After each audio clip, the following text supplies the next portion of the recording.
Palm oil is the most popularly utilized vegetable oil worldwide. It is used in a range of products and is the cheapest and fastest oil to produce. Indonesia is the largest producer of palm oil in the world, producing 61% of the world's total palm oil. Because of the overproduction of palm oil, farmers are incentivized to use the slash and burn technique in order to maximize profits. Slash and burn is the easiest way to clear the land and get rid of any parasites that may be affecting their crops. However, this overproduction is leading to an overuse of the technique, creating negative externalities or costs borne onto third parties not involved in production or consumption.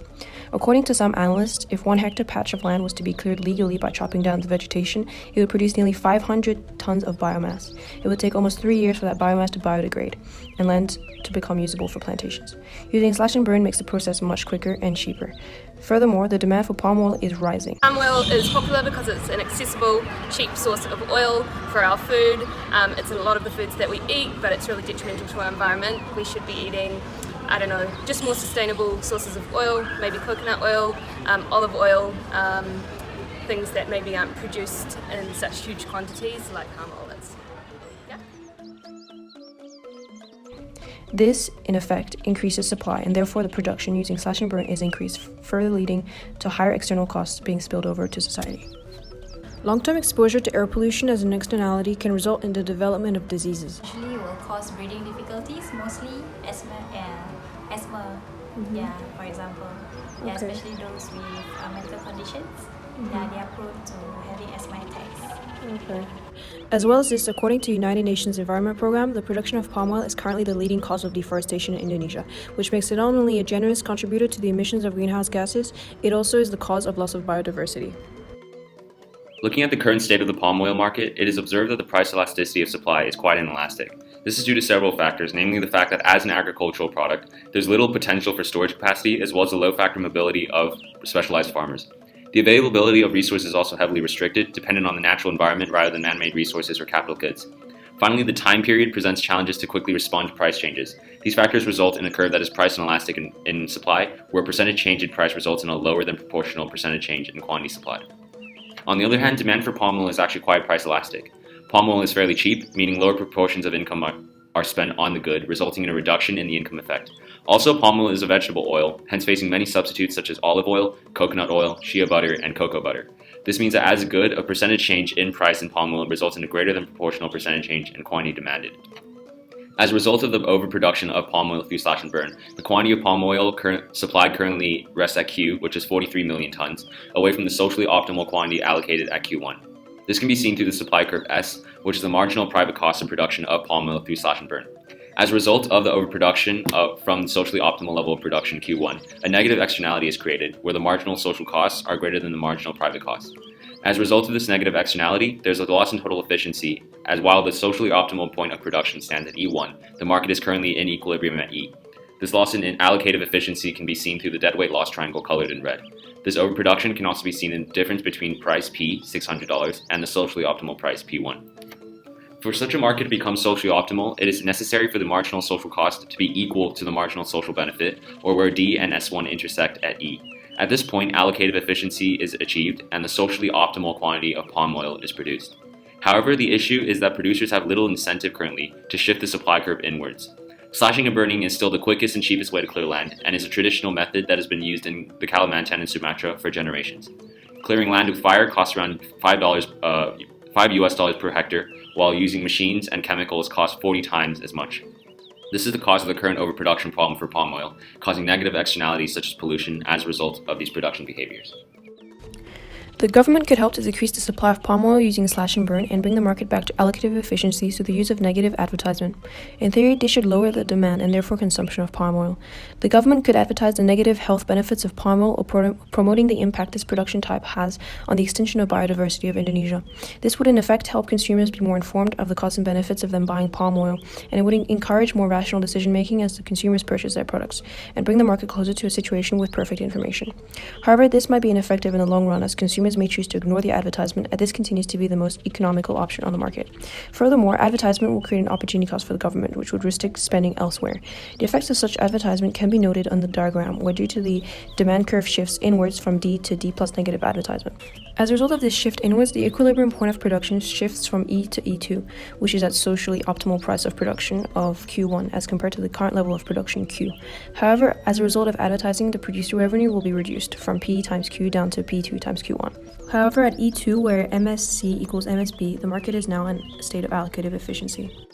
Another way the Indonesian government could intervene here is by taxing the palm oil suppliers, which is market-based strategy. This will increase their costs, therefore retracting their supply. This will bring the free market equilibrium to allocative efficiency to make marginal social benefits equal marginal social costs. This is done through the shift inwards in the supply curve from S to S1 plus tax. This shift inwards in the supply curve causes a shortage at the price level P, which in turn places upward pressure on price until equilibrium is reached at E1. At this level, the new producer revenue will be reduced from P times Q down to P2 times Q1, as a result of the government tax revenue block received as P1, P2, Q1, E1. The government should also consider the fact that as a result of the market's movement away from equilibrium, there is not only deadweight loss to society due to overproduction, but also deadweight loss as a result of the tax. But given there are same areas, they cancel out, resulting in social optimum point of production at E1. However, there are limitations to the government's interference with taxes. This is because it is difficult to measure in money terms the damage of the externality of slash and burn, such as putting a money value on the loss of biodiversity. This difficulty to measure the total cost could lead to the marginal externality cost not equaling the amount of tax that is levied and leaving some resources still misallocated. Another problem is that high taxes imposed by the government can lead to an evasion of tax and prevent the negative externality from being solved. Also, the placing of taxes on palm oil leads to an increase in the proportion of income that must be spent, which would be negative for low-income households, although it can be noted that due to the high PDD, this effect would likely be offset due to the high number of substitutes available. Although these are all things the government as a major stakeholder can do, whether or not it has the incentive to do so is different. Palm oil contributes heavily to Indonesia's economic growth, something prioritized heavily by current President Joko Widodo. Also, at least in the short term, the production of palm oil must be supported if the government is to complete its B30 biodiesel plan. However, if this market failure were to continue, the government should be aware of the fact that as a result of the negative externality of air pollution, there would be an increase in population of individuals who are ill or who have health issues. Due to these problems, the Indonesian government in turn has to spend more on healthcare, which may be taken in the form of increased taxation.